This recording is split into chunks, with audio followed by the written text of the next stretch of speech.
고 노무현 전 대통령 서거 13주기 추도식에 참석하기 위해서 전해드린 것처럼 문재인 전 대통령은 물론 여야 지도부들이 봉화마을에 총집결합니다. 자, 국회로 가보겠습니다. 백종규 기자.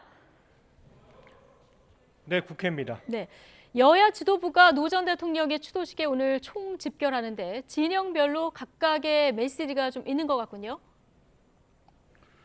네, 국민의힘은 5.18 민주화운동 기념식에 당 소속 의원들이 총출동한 데 이어 추도식에도 지도부들이 참석해 통합 메시지를 내는 데 주력할 것으로 보입니다. 보수 정당의 대표와 원내대표가 나란히 추도식에 참석한 것은 물론 정부와 대통령실 인사들까지 여권 인사들이 대거 참여하는 건 이번이 처음입니다. 지방선거를 앞두고 중도층 표심을 잡기 위한 외연 확장 행보로도 해석되는데요. 추도식에 앞서 국민의힘은 강물은 바다를 포기하지 않는다라는 글을 언급하며 소통과 통합의 민주주의로 향해 나아가겠다면서 고인을 추모했습니다. 문재인 전 대통령도 추도식에 5년 만에 참석합니다.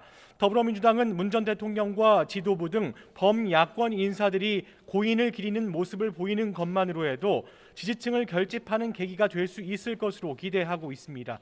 추도식에 앞서 민주당은 노 전 대통령을 되새기며 검찰 공화국에 맞서 민주주의를 지키겠다는 메시지를 내기도 했습니다. 네, 자, 6일 지방선거가 이제 9일 앞으로 다가왔는데요. 여야 모두 지지층 결집에 주력하고 있죠. 네, 먼저 국민의힘은 지지층의 투표율을 끌어올리기 위해 소속 의원 전원이 사전 투표에 나서기로 했습니다.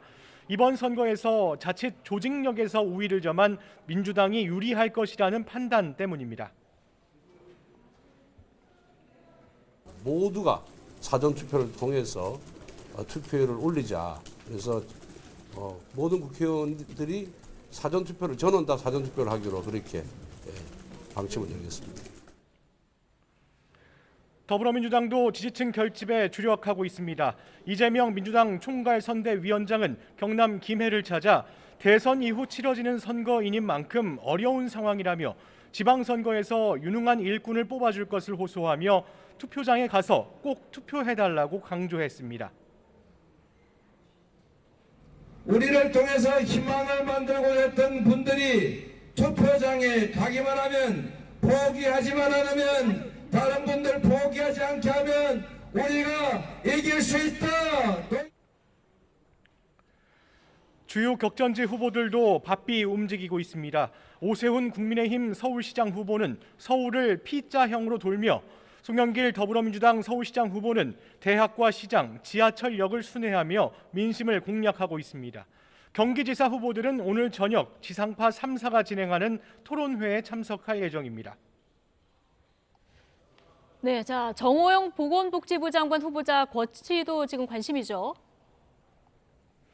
네, 먼저 윤석열 대통령은 출근길에 정호영 보건복지부 장관 후보자가 거취와 관련해서 입장을 밝혔는데요.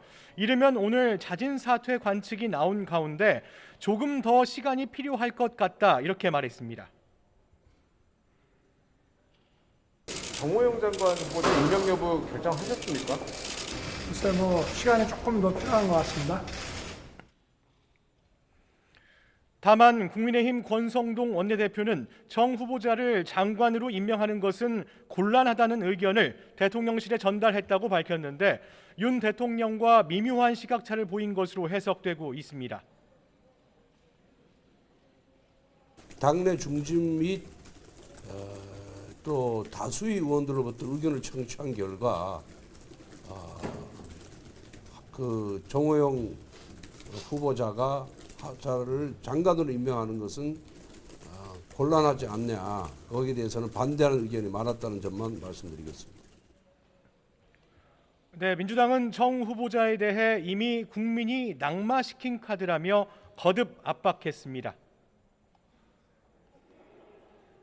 그래서 저희는 대통령께서 정호영 후보자를 임명을 하건 안 하건 그건 자체적으로 판단하실 결정하실 문제이고요. 국가는 결국 국민이 하실 거다. 이렇게 생각을 하고 있습니다. 네. 자, 어쨌든 인사청문 전국은 사실상 마무리돼 가고 있는데요. 전국 곳곳에 지금 난제도 또 있는 상황이라고요. 네, 그렇습니다. 제일 큰 문제는 국회 후반기 원구성 협상입니다. 일단 내일 국회의장을 선출하는데 후반기 법사위원장을 누가 맡을지가 가장 큰 쟁점입니다. 국민의힘은 더불어민주당이 후반기 법사위원장을 포기할 수 없다고 한 데 대해 여야 합의 사항을 정면으로 위반한 것이고 입법 폭주를 자행하겠다는 선전포고라고 비판했습니다. 이에 대해 민주당은 앞으로 2년의 원구성 협상 법적 주체는 지금의 원내대표라며 원점에서 재논의하겠다는 입장입니다.